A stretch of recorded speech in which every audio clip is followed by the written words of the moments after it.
An end of an era for the Hampton Roads, a business faces major losses, and a congressman is elected.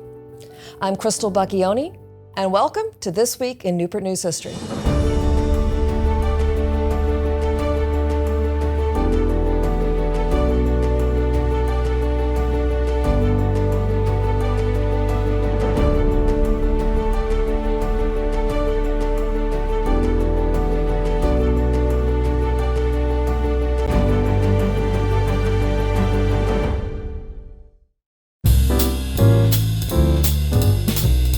Transformed from a World War II-era Army camp into a modern commercial airfield, Patrick Henry Airport was dedicated on November 13, 1949.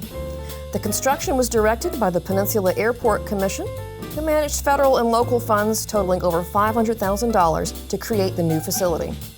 Piedmont Airlines was the first to schedule flights out of Patrick Henry on November 14th, connecting Newport News as far west as Louisville and as far south as Wilmington, North Carolina.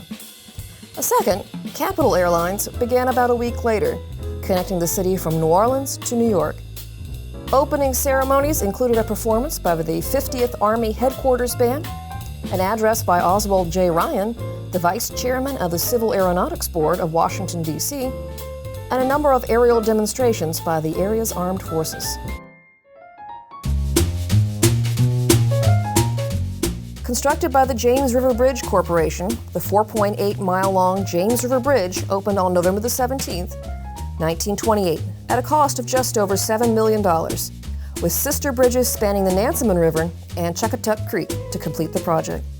More than 80,000 people gathered for the ceremony. Festivities were presided over by Virginia Governor Harry F. Byrd. And to open the bridge, Miss Virginia cut the ribbon with a 5-foot pair of golden scissors.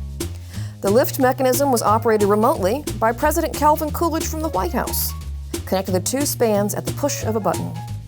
Over 100 decorated floats and antique vehicles were part of a parade to christen the new bridge. The event included a mock battle between replica ironclads, Monitor and Virginia, and a fireworks display.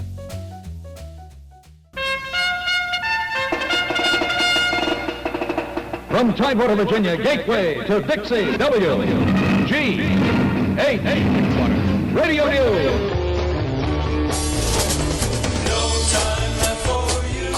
At 6:30 p.m., November 20th, 1928, Newport News' 2-month-old radio station, WNEW, changed its call signal to WGH, which stood for World's Greatest Harbor.